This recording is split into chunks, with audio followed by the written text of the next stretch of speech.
सदियों से तुमसे प्यार है, आज भी है और कल भी रहेगा। मैंने सुना आपका गाना। श्री संजय सिंह, दोनों ही कह रहे हैं एक दूसरे को। धन्यवाद मान्यवर, आपने एक अत्यंत महत्वपूर्ण बिल पे मुझे अपनी बात कहने का मौका दिया। मैं जैसे उदय प्रताप जी की चंद पंक्तियों से अपनी बात शुरू करूंगा। न मेरा है न तेरा है, ये हिंदुस्तान सबका है। नहीं समझी गई ये बात तो नुकसान सबका है। न तेरा है न मेरा है, ये हिंदुस्तान सबका है। नहीं समझी गई ये बात तो नुकसान सबका है। जो आकर मिल गई इसमें वो दिखलाई नहीं देती, जो नदियां मिल गई इसमें वो दिखलाई नहीं देती। महासागर बनाने में मगर एहसान सबका है। महासागर बनाने में मगर एहसान सबका है। मान्यवर, हम लोग बचपन से एक शब्द सुनते आए, सरकार माई बाप। सरकार माई बाप यानी कि जो सरकार होती है वो लोगों की माई बाप होती है, मां की तरह ख्याल रखती है, पिता की तरह ख्याल रखती है। लेकिन अगर कोई सरकार अपने बच्चों को उसका गला घोटने पे उतारू हो जाए तो वो फिर सरकार निष्पक्ष सरकार नहीं है। नहीं है मान्यवर, वो सौतेली मां है, वो सौतेली मां है, उसका व्यवहार सौतेला है। और आज आप जो काम कर रहे हैं इस बिल के माध्यम से, आप बाबा साहब डॉक्टर भीमराव अंबेडकर जी के द्वारा लिखे गए संविधान की हत्या कर रहे हैं। और ये बात मैं इसलिए कह रहा हूं कि बाबा साहब डॉक्टर भीमराव अंबेडकर जी ने संविधान की धारा 26 में लिखा, धार्मिक मामलों के प्रबंधन की स्वतंत्रता, धार्मिक एवं धर्मार्थ उद्देश्यों के लिए संस्थाओं की स्थापना एवं रखरखाव करना, धर्म के मामलों में अपने स्वयं के मामलों का प्रबंधन करना, चल एवं अचल संपत्ति का स्वामित्व एवं अधिग्रहण करना तथा ऐसी संपत्ति का कानून के अनुसार प्रशासन करना। यह अधिकार आपने नहीं दिया, यह अधिकार किसी भारतीय जनता पार्टी के लोगों ने नहीं दिया। यह अधिकार बाबा साहब डॉक्टर भीमराव अंबेडकर जी के द्वारा लिखे गए भारत के संविधान ने दिया। मान और आप उस संवैधानिक अधिकार को छीन रहे हैं एक गैर संवैधानिक बिल लाके। क्या क्या लिखा इस कानून के अंदर आपने, किस तरीके से आपने इस संविधान की हत्या करने का काम किया। आप बड़ी बड़ी बातें कर रहे हैं। यह सरकार कह रही है कि ये कानून हम मुसलमानों के भले के लिए आ रहे हैं। जब मैं आपसे सुनता हूं तो मुझे लगता है कपिल शर्मा कॉमेडी सर्कस में बोल रहा है। आप मुसलमानों का भला कर रहे हैं, आप मुसलमानों का भला कर रहे हैं। दोनों सदन में एक भी सदस्य, दोनों सदन में सिर्फ एक सदस्य गुलाम अली को छोड़ के एक भी सदस्य आपका मुसलमान नहीं है। आप मुसलमानों का भला कर रहे हैं, आप मुसलमानों का भला कर रहे हैं। पूरी सरकार में एक मंत्री आपका मुसलमान नहीं है, आप मुसलमानों का भला कर रहे हैं। दो नेता अपने घरों में आपने बैठा दिया, मुख्तार अब्बास नकवी, शाहनवाज हुसैन, दोनों की राजनीति आपने खत्म कर दी। आप मुसलमानों का भला कर रहे हैं, आप मुसलमानों का भला कर रहे हैं, आप मुसलमानों का भला कर रहे हैं। अरे सुनना सीखो पहले। मान्यवर, मैं इनके इस कानून में क्या क्या लिखा हुआ है, क्या क्या कहा है इन्होंने। बैठ जाए कृपया, गुलाम अली बैठ जाए। धार्मिक संपत्तियों को यह बिल कब्जा करने की नापाक कोशिश है। इतनी और धार्मिक संपत्तियों को सदन में इतनी कब्जा करने के लिए सदन में इतनी शांति है कि आराम से आप बोलोगे तो आराम से बोल रहा हूं सर। हाँ। आप बैठे हैं तो आपको देख के वैसे ही आराम आ जाता है। आपको देख के मैं वैसे ही आराम में रहता हूं सर। आप जब है आपका संरक्षण है तो आराम से ही बोल रहा हूं। बोलिए। मान्यवर, धार्मिक संपत्तियों को कब्जा करने की एक कोशिश है। इसलिए इस बिल पर न हिंदू को खुश होना चाहिए, न सिख को खुश होना चाहिए, न ईसाई को खुश होना चाहिए, न जैन को खुश होना चाहिए, न बौद्ध को खुश होना चाहिए, क्योंकि नंबर सबका आएगा। और आज वक्फ की संपत्तियां कब्जा करके आप अपने दोस्तों को देंगे, कल गुरुद्वारे की संपत्तियां कब्जा करके आप अपने दोस्तों को देंगे, फिर चर्चों की संपत्तियां कब्जा करके आप अपने दोस्तों को देंगे, फिर बौद्धों की संपत्तियां कब्जा करके आप अपने दोस्तों को देंगे, फिर जैनों की संपत्तियां कब्जा करके आप अपने दोस्तों को देंगे, फिर मंदिरों की जमीनें कब्जा करके आप अपने दोस्तों को देंगे। आप तो वो लोग हैं जिन्होंने प्रभु श्री राम के मंदिर में भी घोटाला किया। मान्यवर, प्रभु श्री राम के मंदिर के जमीन में घोटाला किया। मैं कागज दूंगा सर, मैं कागज दूंगा। बंद कर दिया मैंने। ये लोग राम मंदिर में घोटाला करने वाले लोग हैं, राम मंदिर की जमीन का चंदा खाने वाले लोग हैं सर। ये लोग 2 करोड़ की जमीन 5 मिनट में 18 करोड़ में बेची सर इन लोगों ने। 16.5 करोड़ का घोटाला किया, 18.5 करोड़ में जमीन बेची। ये राम मंदिर में घोटाला करने वाले लोग हैं सर। मान्यवर, अरे प्रभु श्री राम के नाम का पैसा खाते हो तुम लोग। अरे बैठ जाओ, राम मंदिर का पैसा खाते हो। अरे राम मंदिर में घोटाला करते बैठो। अरे राम मंदिर का चंदा खाते हो। अरे चंदा चोरो बैठो, चंदा चोरो बैठो, चंदा चोरो बैठो, बैठो चंदा चोरो, चंदा चोरो बैठ जाओ। चंदा चोरो तुम लोग चंदा चोरो, चंदा चोरो तुम लोग, चंदा चोरो, चंदा चोरो, चंदा चोरो बैठो। 1 मिनट को प्लीज। चंदा चोरो बैठो। सभापति महोदय, Shri Gajendra Singh ji. Sir I am not building sir, I am not building. सदस्य ने चंदा चोरी किया इन्होंने, राम का पैसा खाया करने वाले प्रभु श्री राम का पैसा खाया सर इन्होंने। राम मंदिर का पीछे राम मंदिर में चंदा चोरी किया इन्होंने। बैठ जाए। चंदा चोर है सर ये लोग। इन्होंने प्रभु श्री राम का चंदा खाया, कृपया बैठ जाए। चंदा चोरी किया सर। कृपया बैठ जाए। राम मंदिर के संबंध में सर राम मंदिर के संबंध में कहे गए सभी शब्दों को मैं कार्रवाई से निकाल रहा हूं, कार्रवाई से निकाल दिए। 2 करोड़ की जमीन 18.5 करोड़ में खरीदी इन लोगों ने। 2 करोड़ की जमीन अयोध्या में 18.5 करोड़ में खरीदी। मान्यवर, कृपया मान्यवर मेरा टाइम बचाया जा सर। मान्यवर, मान्यवर टाइम पॉज कीजिए सर, टाइम पॉज कीजिए, बैठाइए इनको। Point of order, point of order allow sir. I am not building sir. Point of order Bhupendra Yadav, please sit down.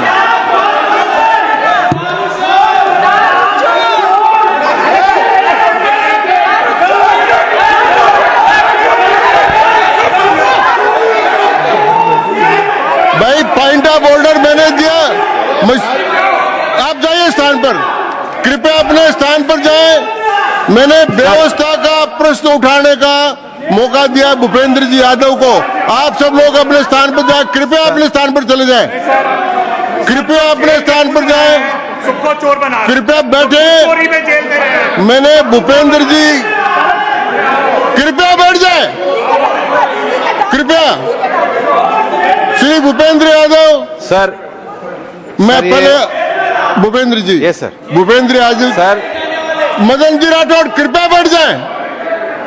Sir ये कृपया, मैंने भूपेंद्र जी यादव को व्यवस्था का प्रश्न उठाने की अनुमति दी है, लेकिन मैं पहले बता दूं कि राम मंदिर के बारे में जो कुछ इनको कहा मैंने उसको एक्सपेंस कर दिया है, वो कार्रवाई का हिस्सा नहीं है।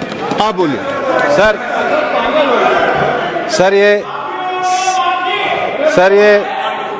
सर ये सदन का उच्च सदन है, रूल में बता देता हूं। रूल 238 और 240, आप 238 और 240, 238 and 240, you read it sir. There are sir 2 rules है, 238, 240। मेरे को बुक की जरूरत नहीं है। हाउ टू स्पीक ये 238 है सर। 240 बड़ा इंपॉर्टेंट है जी सर। कोई भी सदस्य अगर इररिलेवेंट बोलता है, अगर तो ये चेयर की पावर है कि उस सदस्य को रोक सकते हैं। जो विषय डिबेट से जुड़ा हुआ नहीं है, जो विषय सदन से जुड़ा हुआ नहीं है, इररिलेवेंट विषय को आपको रोकने का अधिकार है।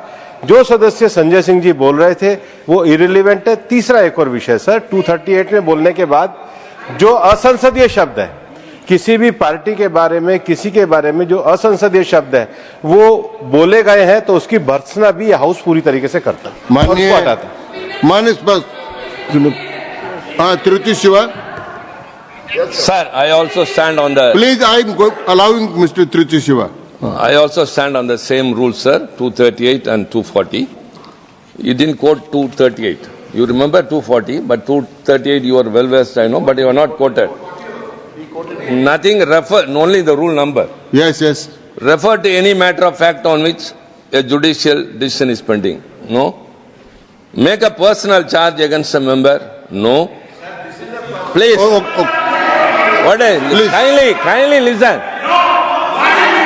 Hello, please. I'm on a point of order. I'm on a point of order. I'm on a point of order. Point of order आपने अलाउ किया है, What is that? Point of order आपने अलाउ किया है। Rule 240. बैठ जाए Sir, सुन ले एक बार sir. मैं निर्णय मुझे करना आप तो सुन तो ले आप बैठे Sir, what's हाँ। only 240. 240 which is मैंने quoted, दोनों sir. 238 Sir, sir. 240 दोनों देख लिए Please, sir. हाँ Rule 240 says, the chairman, after having called the attention of the council to the conduct of a member who persists in irrelevance or in tedious repetition, you didn't call, sir. Whether Okay. it is irrelevance or repetition has to be decided by the chair. So, the chairman, आप सुनो ना भाई please hello, please. I am speaking to the chair. Please तो I am speaking to the chair. इधर देखिए ना Sir, Ah. it is we leave it to your discretion and Yes. decision, sir. Yes. And not it is repetition or irrelevance can be decided by any other member, sir. Only you, sir. Okay thank you मैंने श्री भूपेंद्र जी यादव ने 240 में ये और है कि अगर कोई दूसरा सदस्य भी किसी सदस्य के इरिलेवेंट डिबेट को सपोर्ट करता है तो उसको भी डिबार करना चाहिए, आपको शिवा को भी करना चाहिए। अब एक सेकंड मैंने मेरी व्यवस्था यह है कि 238 240 के अंतर्गत मैंने ऑलरेडी जो असंसदीय शब्द थे वो और राम मंदिर के बारे में, क्योंकि ये विधेयक की परव्यू में नहीं आता है, इसलिए मैंने राम मंदिर के बारे में इनके लगाए गए इलेक्शन और असंसदीय शब्दों को कार्रवाई से निकाल दिया। धन्यवाद। मान्यवर आपने कहा कि इससे आप पिछड़े मुसलमानों का भला करने जा रहे हैं। सुनने में बहुत अच्छा लगता है कि आप पिछड़े मुसलमानों का भला करने जा रहे हैं। आपने इसमें कहा कि आप महिलाओं का भला करने जा रहे हैं। सुनने में बहुत अच्छा लगता है कि आप महिलाओं का भला करने जा रहे हैं, लेकिन ये सरकार और यहां पे इस समय मंत्री जी नहीं है, मैं उनसे पूछना चाहता हूं आप देश को और सदन को गलत जानकारी क्यों दे रहे हैं? मानवर 2013 के वक्फ बिल में जो भारतीय जनता पार्टी की सहमति और सहयोग से पास हुआ उसमें भी महिलाओं के लिए आरक्षण था। मना कर दीजिए कि नहीं था, मना करिए कि हम गलत बोल रहे हैं। मानवर मंत्री जी ने कहा 1 करोड़ सुझाव आया। मैं आपसे पूछना चाहता हूं कितने करोड़ ईमेल आए, कितने करोड़ पत्र आए, कितने करोड़ सुझाव आए, पूरे देश को जानकारी दीजिए और मैं आपको दावे के साथ कह सकता हूं जब पूरा सच सामने आएगा तो देश को पता चलेगा कितने लोग इस बिल के विरोध में थे, कितने लोग इस बिल के समर्थन में थे। मैं जेपीसी का सदस्य था मानवर, मैं कह रहा हूं आपसे लाइए। और आप पिछड़े मुसलमानों का भला करना चाहते हैं, मैं आपसे हाथ जोड़कर निवेदन करता हूं, विनती करता हूं, और हमारे जो मित्र उधर भी हैं, अगर आप मेरी बात से सहमत हैं तो समर्थन करना। समाज में छुआछूत को, बीमारी को मिटाने के लिए चलिए उठाते हैं कदम, और अगले सत्र में एक बिल लेके आइए। जितने भी हिंदुओं की कमेटियां हैं, ट्रस्ट है, बोर्ड है, उन सारे ट्रस्ट और कमेटियों में 80% आरक्षण दलित, आदिवासी और पिछड़े हिंदुओं को दीजिए। मैं समर्थन करूंगा आपका, माला पहनाऊंगा आपको। आप पिछड़ों का भला करने की बात करते हैं, आप दलितों का भला करने की बात करते हैं।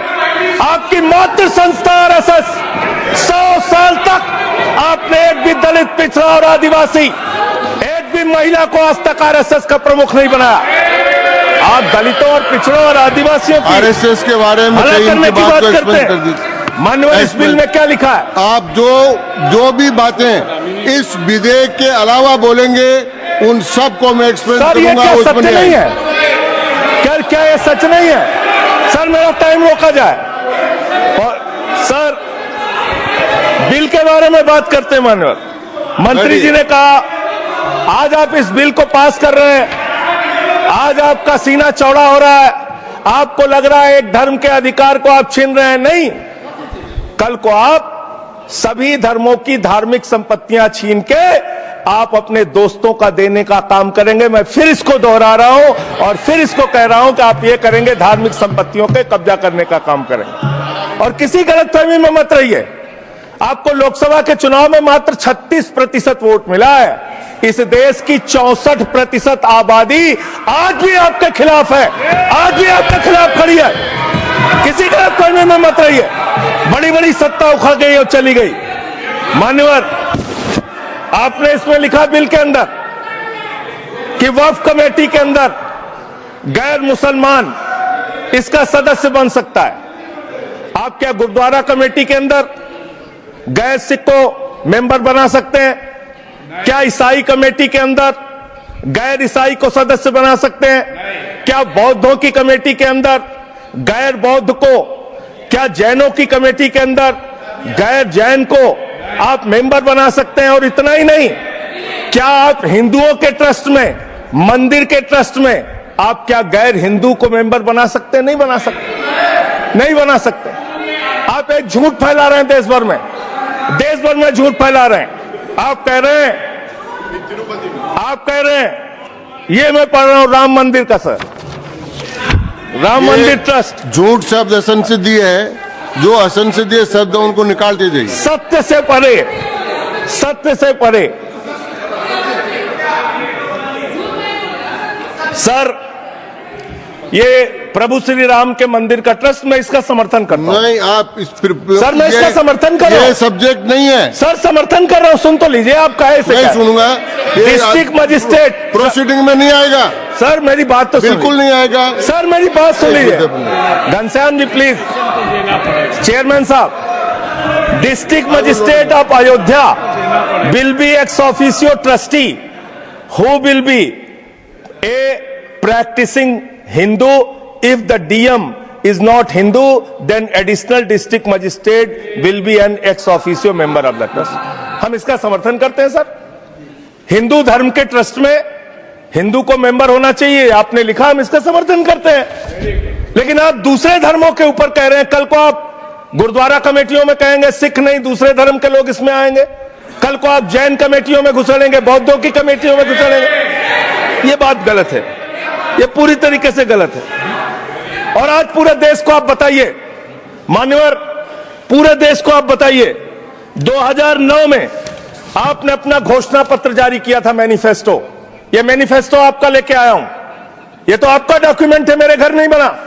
इस मैनिफेस्टो में लिखा है इन्होंने कि 2009 के मैनिफेस्टो में लिखा है कि वक्फ की जमीनों पर जो अवैध कब्जे हुए हैं, के.आर. रहमान की कमेटी की रिपोर्ट के हिसाब से हम मुस्लिम धर्म गुरुओं के साथ बातचीत करके उसको खाली कराने का काम करेंगे। कितना दोहरा चरित्र है आपका।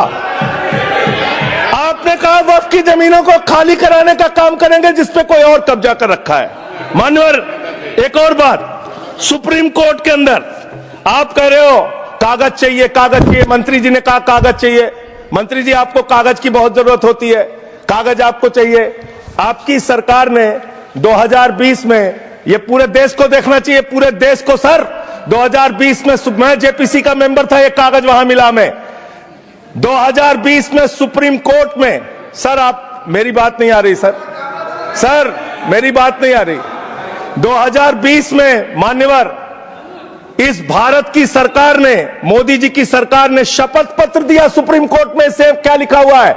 99% वक्फ की संपत्तियां डिजिटाइज हो चुकी हैं। मुख्तार अब्बास नकवी साहब आपके मंत्री थे, उनका बयान है 100% वक्फ की संपत्तियां डिजिटाइज हो चुकी हैं। तो जब आप सारी संपत्तियां डिजिटाइज कर चुके हैं, सब कुछ ऑनलाइन कर चुके हैं वामसी पोर्टल में, सारे कागजात जांच चुके हैं, तो क्या आप फसाद कराने के लिए फिर से कागज मांग रहे हैं? फसाद कराने के लिए, आप फसाद कराने के लिए कागज मांग रहे हैं। आप फसाद कराने वाले हिंदू हैं, हम सौहार्द फैलाने वाले हिंदू हैं। यह बुनियादी फर्क है, यह बुनियादी फर्क है आप में। आप देश भर में फसाद, नफरत, लड़ाई झगड़ा कराने का काम करते हैं। मान्यवर, मैं अंत में आप लोगों से सिर्फ एक ही बात कहना चाहता हूं कि आज सच्चर कमेटी की रिपोर्ट की बात कही गई और कहा गया 12,000 करोड़ की आमदनी हो सकती थी। एक सुझाव मैं पूरे सदन की तरफ से इस सरकार को देना चाहता हूं। 12,000 करोड़ की आमदनी की चिंता है वक्फ की, करोड़ों मुसलमानों की चिंता है आपको। एक अपने दोस्त को पकड़ के लाइए, नीरव मोदी को 20,000 करोड़ वसूलिए, 12,000 करोड़ वक्फ को दीजिए, 8,000 करोड़ अपने पास रखिए। 8,000 करोड़ का आपको मुनाफा होगा, 12,000 करोड़ वक्फ को दे दीजिए, करोड़ों मुसलमानों का भला हो जाएगा। मान्यवर, अंतिम बात कह के आपने कहा सच्चर कमेटी की रिपोर्ट से 12,000 करोड़ की आमदनी की बात कही गई है। अर्ध सत्य मत बोलिए, पूरा सत्य बोला कीजिए। सुविधाजनक सत्य मत बोलिए, पूरा सच बोला कीजिए। मंत्री जी, इसमें लिखा हुआ है सच्चर कमेटी की रिपोर्ट में कि भारत की सरकार ने, राज्यों की सरकार ने अलग अलग राज्यों में अलग अलग जगहों पे 365 वक्फ की संपत्तियां कब्जा कर रखी हैं। आप उसके बारे में नहीं बताते, आप अर्ध सत्य बोलते हैं। मैं तो जेपीसी का मेंबर रहा हूं, मुझे सब पता है। तो इसलिए मान्यवर, आप फैला रहे हैं झूठ, ट्रिब्यूनल के फैसले, बस खत्म सर, खत्म। असत्य, सत्य से परे मान्यवर, सत्य से परे मान्यवर। ट्रिब्यूनल के लिए आप कह रहे हैं उसको अपील नहीं की जा सकती। हाई कोर्ट का फैसला ट्रिब्यूनल के फैसले के खिलाफ आया है, सुप्रीम कोर्ट का फैसला ट्रिब्यूनल के फैसले के खिलाफ आया है। आपने कहा 5 साल का प्रैक्टिसिंग मुस्लिम होना चाहिए। कैसे प्रैक्टिसिंग मुस्लिम तय करेंगे सर? आप क्या मुसलमानों के घर में सीसीटीवी का कैमरा लगाएंगे? कौन नमाज पढ़ रहा है, कौन नमाज नहीं पढ़ रहा है, कौन मुसलमान है, कौन मुसलमान नहीं है? आपने मान्यवर ऐसे प्रावधान इसमें रखे हैं जो बड़े अजीब है, जो अपने आप में ये बताते हैं कि आपकी मंशा सिर्फ देश में झगड़ा कराने की है, नफरत फैलाने की है, फसाद कराने की है। आपकी मंशा कहीं भी मुसलमानों का या किसी वर्ग का भला करने की नहीं है। बस एक अंतिम बात कह के अपनी बात समाप्त करूंगा। ये काम आपने देश के अंदर बहुत अच्छा शुरू कर दिया। आप एक काम करते हैं, देखो मुसलमानों को ठीक कर रहा हूं, दूसरी तरफ महंगाई बढ़ रही है, नुकसान हिंदुओं का। 94 लाख करोड़ रुपए शेयर बाजार में डूब रहा है, नुकसान हिंदुओं का। 11 लाख बच्चे स्कूलों से बाहर निकल गए, नुकसान हिंदुओं का। तो मुसलमानों को ठीक करने के नाम पर आप नुकसान देश के करोड़ों हिंदुओं का भी कर रहे हैं। इसलिए ये सब बातें करके देश में आप नफरत फैला के ये सब झगड़े फसाद के काम मत कीजिए। और अंत में आपसे एक ही बात कहना चाहता हूं, अभी भी वो मौका है इस बिल को जो गैर संवैधानिक है, जो बाबा साहब के संविधान के खिलाफ है, इसको वापस लीजिए। धन्यवाद माननीय श्री दूंगा ही। संजय सिंह जी को मैं जवाब देना चाहता हूं, सबको जवाब देंगे, लेकिन समस्या ये है, माननीय मंत्री जी को हस्तक्षेप करने का अधिकार है। जब मैं when I reply to everybody, please. मैं सबको जवाब दूंगा। मैं सिर्फ इतना ही कह रहा हूं कि संजय सिंह इतना तर्कहीन बात करते हैं, जवाब देने के लिए जगह भी नहीं है। वो पॉइंटलेस बात करता है, बिल से संबंधित नहीं, इधर उधर का बात करता है। पॉइंट में बात कीजिए, मैं जवाब दूंगा बाद में।